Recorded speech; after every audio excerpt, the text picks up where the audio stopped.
Hey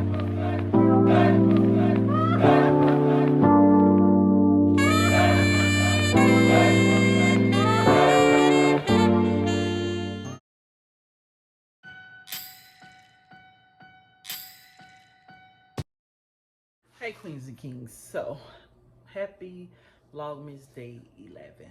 This is more of an update of my mom, what I'm feeling, how the family feeling, what we're physically going through, how we feel. Um, so what's the day? Oh Lord, I don't know what today is. I don't know. I don't. Oh, I really need to know. The day is Thursday. Okay, so the day, yeah, the day Thursday. Um, yesterday. Was it yesterday? Yeah. Okay, so going back to Tuesday, that's just how far I'm just all over the place with everything. Tuesday, I was at work. I got a call from a family member stating me, asking me where I was, and I was like, I'm at work. Well, I'll always be at work. The family member called me and said, well, you need to come because your dad had been in an accident. So immediately I got upset and I was like, oh my God, well, who's the child here? Like, good gracious. So got to the accident scene, seeing that he had rear end a young guy, like in the early 20s. He was very respectful, very understanding, and everything like that. But kind of found out his blood pressure was up high, so therefore he had an accident. Which one of the reasons I did not want my father with the keys, so therefore I took the keys. So of course he went and got another key made, which I wasn't thinking at the time, and I wish Babe would have probably had mentioned this a little earlier. Why you buy like one of them stern wheel locks, so you can prevent him from actually driving. Because one of my fears was, well, my fears were him running into someone, hitting someone and killing them, hitting someone and kill himself, or in jail. You hear what I'm saying? Out of those four, one of them came true. It was the least effective one, but I thank God it was that compared to the other three. So I had to deal with that. So I left work early for that. Then the same day, around about 5 or 6 o'clock in the afternoon, I'm in the grocery store. I get a call from one of the doctors at the hospital my mom is at. He called me to inform me that there was 3 rapid response calls were for her. Um, her heart rate is dropping, but her heartbeat is going fast, if that makes sense. If I understood it very well. So I mean that her heart is fighting to pretty much fight whatever going in her blood or whatever the case may be. Her infection is very, very, very demanding. So they're basically trying to prevent it from spreading through her body and stuff like that. So with that being said, she has been admitted into ICU now. So once I got that call, pretty much I came home and stuff, and I just let go. I went to crying. I'm gonna understand. I'm gonna explain something a little bit later in this because I want people to understand me and where I'm at with this comparing me to others, what they went through or where they may be at. You get what I'm saying? So just give me a moment and I'll explain what I'm saying. So of course I let it out. I dealt with it. I cried it out or whatever. So after that I called. So let me go back. After that, I called my family. Yes, I called my family, called my kids, told my dad and all them, things like that. So I had all my kids, well, the 2 oldest on FaceTime, and Andre was there with me. And pretty much I told them everything I just told you all. And the 2 oldest broke down, took it real hard to the point that Willie just feel like everything just piling up on him, like things he may be going in his personal life or whatever the case may be. He feel like he goes something else. As soon as he feel like he get out of something, something else come back. Jasmine took it pretty hard too. Andre, he didn't share a tear. So I asked him, do he understand what I'm saying? He said, yes, Mom, I do. My grandmother is dying. I said, that is correct. So I let them cry it out. We talked a little bit more and stuff like that, you know, and that's pretty much was that. So I went to the hospital yesterday, Wednesday, to take some paperwork that she had already signed and stating where she don't want to be resuscitated if it get to that point there. Because, you know, without that form, the hospitals, they have to do it to no longer do it. So I took that form up there, and that's where I was explaining, that's where the doctor explained to me that her situation is very severe. They did not give a date or a time frame that she can have left, but pretty much in so many words, they can only do so much more for her. Only thing they pretty much can do is sedate her a lot to keep her away from all the pain. Now they did ask me, did I want her to come back home or go back to the nursing home or go to hospice. So I wasn't able to make that decision alone. My father and I both made that decision. The decision I did make was no, I didn't want her home because I don't want her come home and be in so much pain that we can't prevent that pain, like the hospital or, you know, the medical doctors could or whatever. And we don't know how to clean that type of wound properly. So I did make the decision she could not go back to that nursing home. So in agreement, me and my father both agreed that she'll go to hospice. So that's where her last days will pretty much be at, in hospice, unless she decided to take her wings before she go to hospice. Now, where I'm at with it, a lot of people make me feel like I'm nonchalant or I'm cold-hearted or I'm distant or I'm hiding my feelings, but these are my feelings. I came to terms with my mama passing since I came back here. We all knew what was going to happen. We all know this time was going to come. So that's why we prepared for whatever may happen. That's the purpose of you getting the life insurance. That's the purpose of her making decisions of how she would like, what she would like done with her body, and that is cremation. Her and my father both agree that's what they want, but it's something we've been talking about for years now. I can't remember how long we talked about this. So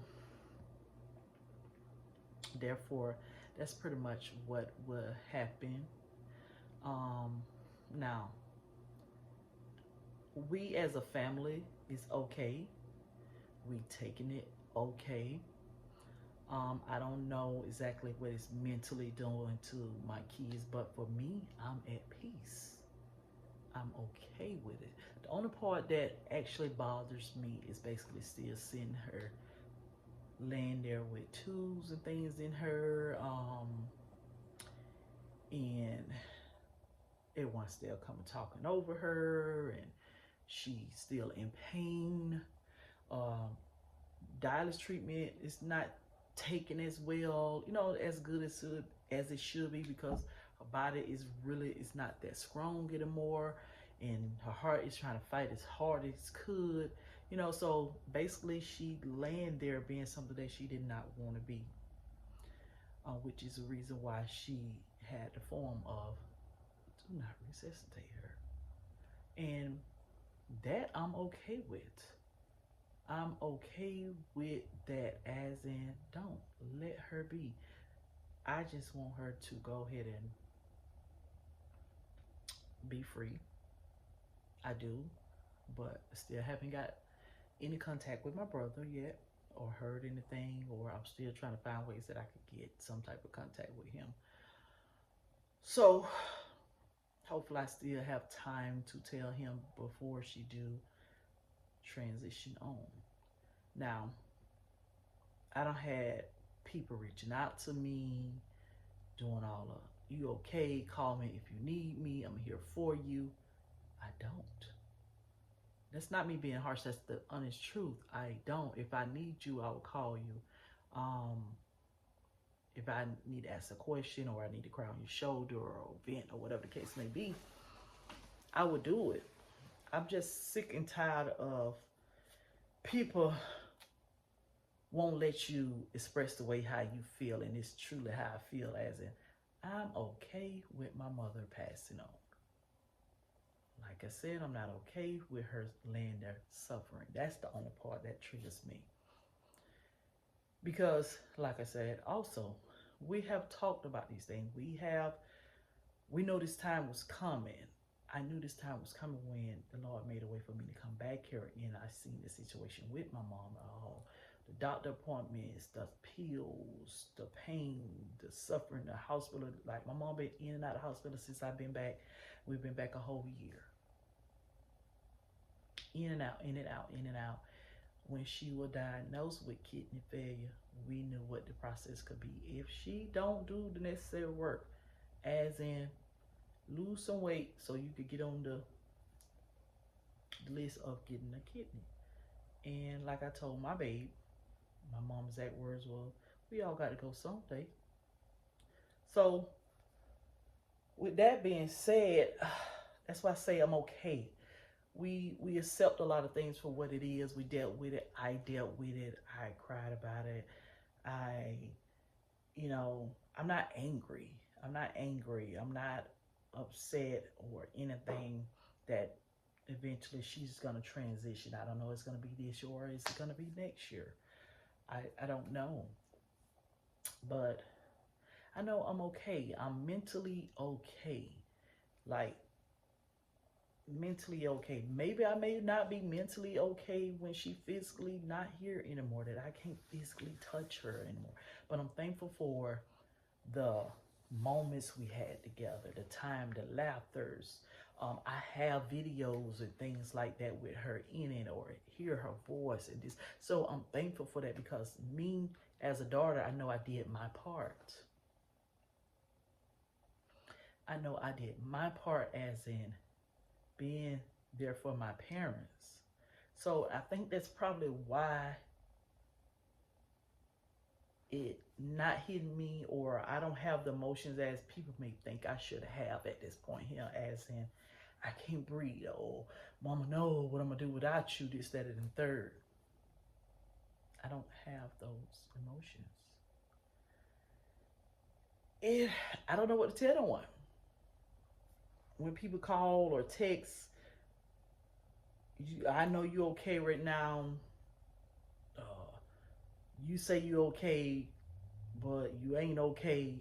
I'm okay. Okay is mean I'm okay.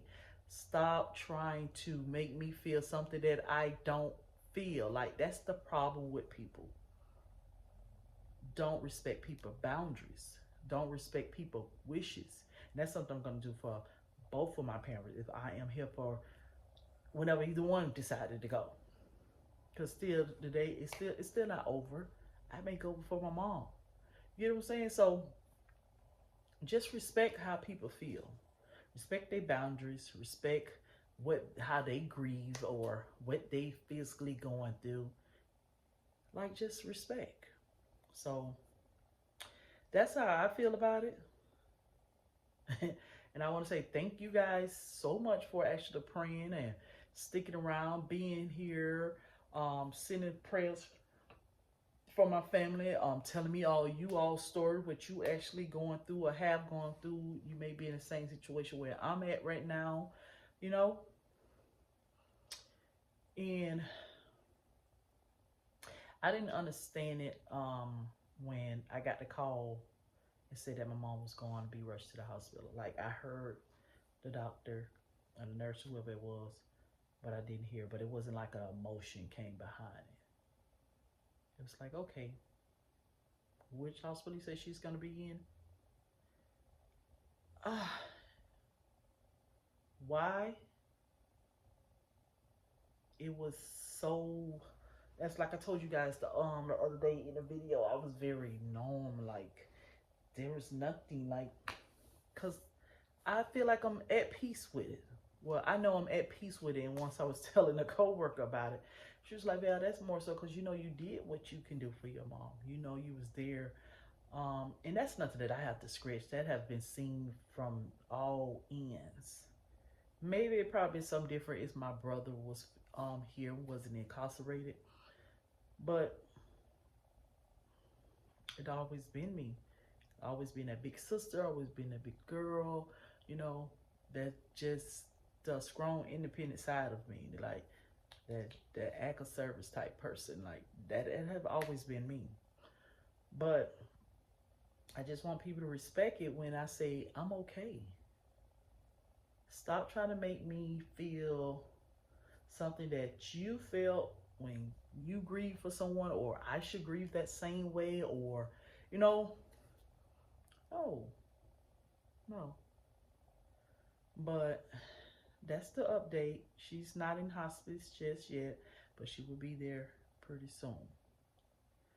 And we all know what hospice is. You know, we can't say how long it would be, um, how short it would be. We don't know. I really don't know. But I know that I physically did not want my mom home, and we all physically watching her day to day suffer and slowly leaving. So, as her daughter, I decided to make that decision. Because there's other decisions as her daughter that I will be making. Um, I also put a code on her room. No one can visit her but my father, myself, and her grandkids. That's it. And the reason me doing that because you know how people get, they want to go see somebody or they want to act like they show enough care or they're gonna miss them and this, that, and the third. I know I always didn't want that for my family, as in my immediate family. I can't say what the other part of my family would do because I can't control none of that, which I can't control how one of my kids may feel once, you know. But I'm gonna be there to help them. I'm gonna be there to make sure that all of us get through this together. Now, my dad, yes, my father taking it hard. The first time he cried was that Sunday when we first went up to see her when we found it. You know, I got the call that she was in the hospital. When I went up there yesterday, what's the day? Thursday. Yeah, I'm telling this man all over the place. Thursday, Wednesday when I went up there, I FaceTime here. I FaceTime. So therefore, he pretty much could give approval on certain things, and therefore he could see her again. And this time he was much clearer. His blood pressure was down, so he can see and talk and hear, understand certain things that was going on. So he was like, "Wow, she's really about to leave. She's leaving me. I can't believe this is going on." Now that bothers me. That triggers me to see him like that.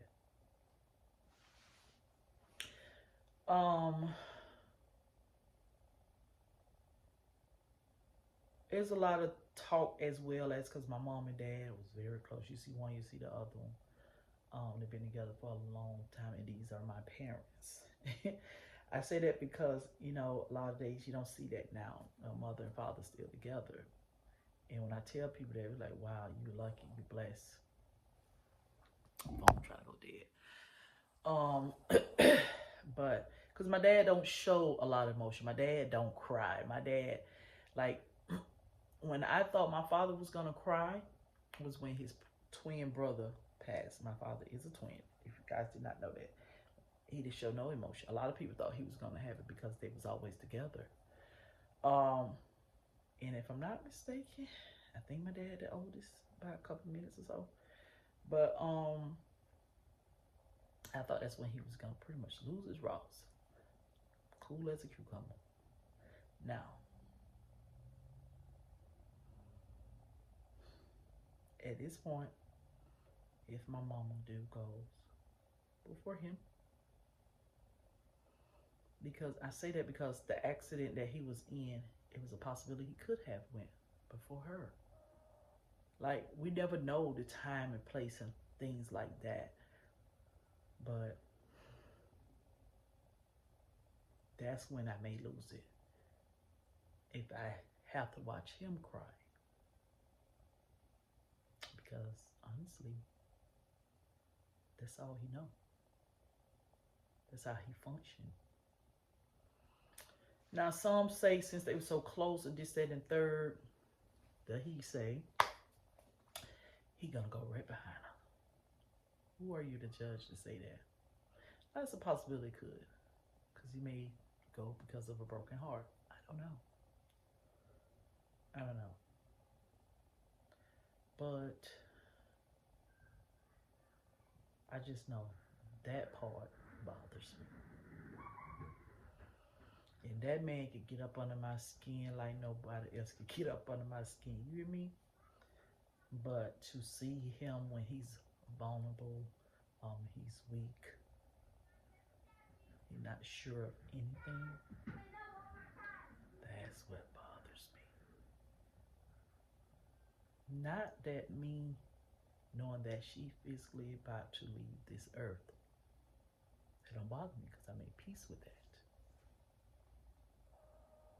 Just knowing that my loved one is hurting, aching, because they can't touch her, or they can't see her, or they can't hear her voice. That's what bothers me.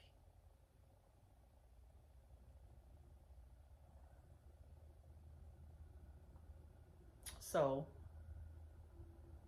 according to her wishes, her demands, she don't want a big funeral. She want to be cremated.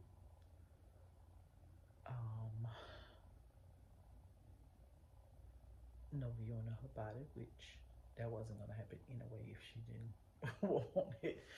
She didn't want it. Only people will view her is us. Before they cremate her. So her colors are red and black.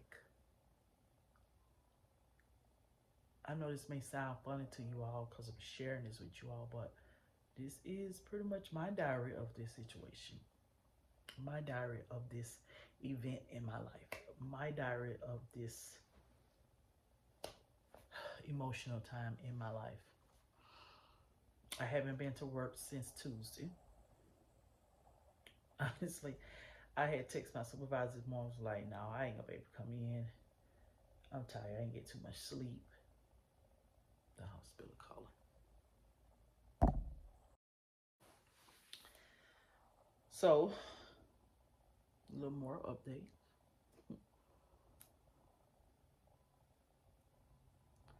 She will be in hospice tonight.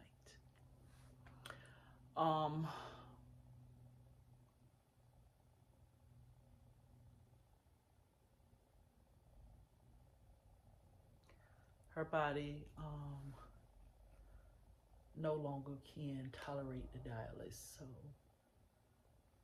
because her blood pressure keeps dropping.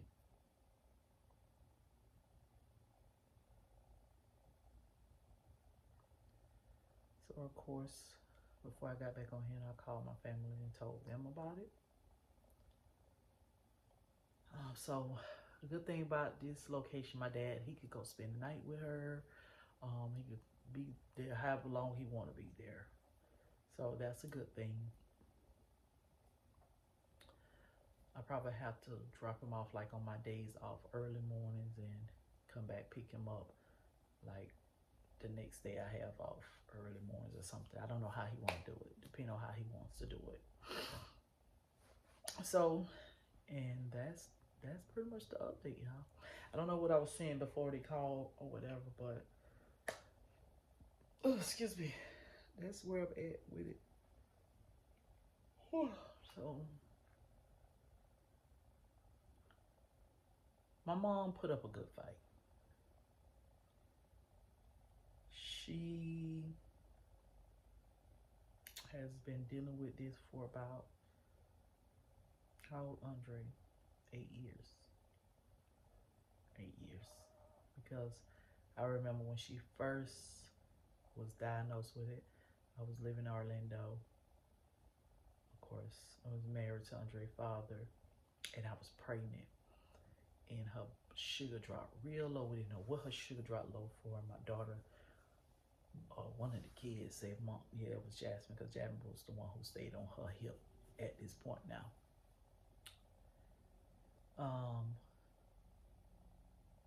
She had a fail or something, and I was trying to help her. She was like, "No, Val, you pregnant. I don't want to hurt the baby," because she was too weak. She couldn't get herself up, but she was more concerned about me and Andre. So, yeah, Mama B put up a good fight. She's been fighting for a long time. And you know what the crazy thing is? It wasn't the kidney failure. It's what taking her out. It's that because she kept having strokes and seizures since she fell and hit her head. And she been having them. So that's what really just took a toll of her body. You know, another thing is, I talk to you guys more than I talk to my family about stuff like this because they just can be so messy. Just messy. Like, take things and run with it and add stuff onto it to make it sound all worse and this, that, and third, when we all know death is a part of life. A part of life. Which is why my mom said that when she was diagnosed or whatever, and the doctor said you need to lose 100 pounds or if you could be on the list for a kidney. I ain't losing nothing, doc. I ain't changing the way I eat or nothing. We all got to go. It's like this lady here is stubborn as a mule. And that's how the old folks say it. But, yeah. So, I'm going to get out here because I need to go ahead and start to make some more content because my birthday coming up. And I don't want to go in my birthday thinking about this, honestly. I don't. So this would be the last update that I give on my mom until she decided she want to transition, until she want to go to the pearly gates. You hear me? So I know some of you all were like, girl, you making a joke out of times like this. And I have to because ain't nobody here to get me up off the floor if I fall on the floor. But no, on the real is because, like I said, I accept things for what it is. The emotional part is just know what my family may go through, you know, how they would take it. You know, so that part, you know how you watch stuff and see somebody cry, you go to cry. Why you cry? Because they cry. That's me. That is me. So that's why I was like, I'm okay, y'all. I'm okay. Okay, but once again, thank you all for the prayers, for being here for my family and I, for walking through this whole journey with us, just being there, getting the encouraging words, sending prayers through emails, through my social media, or just praying and asking about them. Like, I can't thank you all enough. I can't thank you all enough. And I love you all for that. I love you all for that. Have not met some of y'all in the day of my life. Some of y'all from right here from the hometown, but I'm just saying, just knowing that support on the other end of this social media is very strong. And I wish I had family like that, honestly. I do. But, you know, family don't usually be like that. They don't. But anyways, let me get ready to go because I need to jump into another video while Andre's not here. Babe ain't calling because that means he hard down working. Good for him. So yeah, so I can get into other things that I needed to do because, what's the day? What's the day? 12? Yeah. We got 2 more days before I turn 42. And thank you guys for the early birthday wishes too. So we got 2 more days before I turn 42.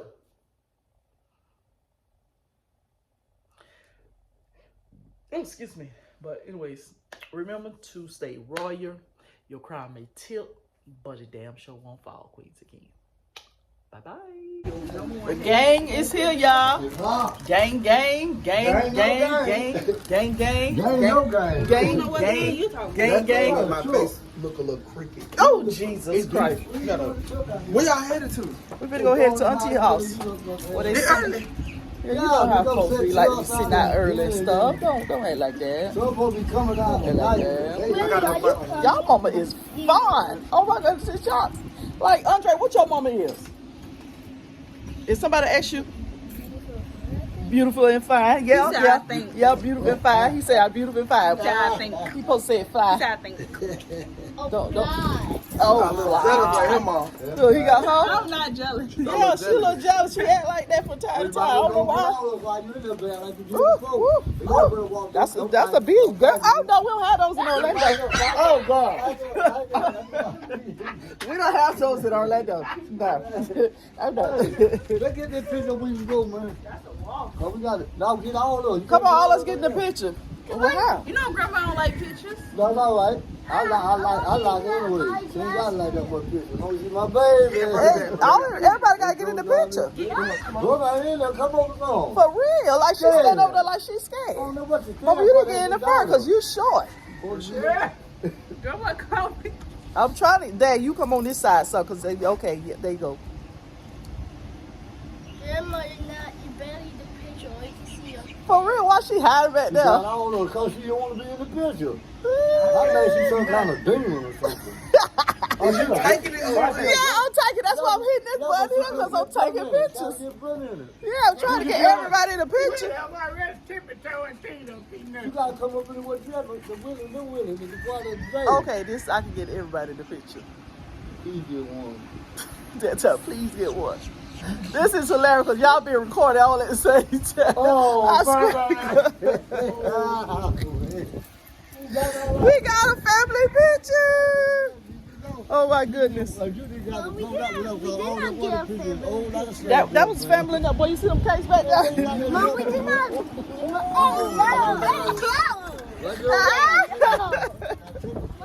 Listen, you're gonna have to pay me for that because listen, I charge Mom, we did not get a family picture. We're gonna get one. All of us gonna get one. But I'm saying the picture we just took was a family picture. What about a cousin and stuff? Listen, worry about yourself, baby. You gotta learn.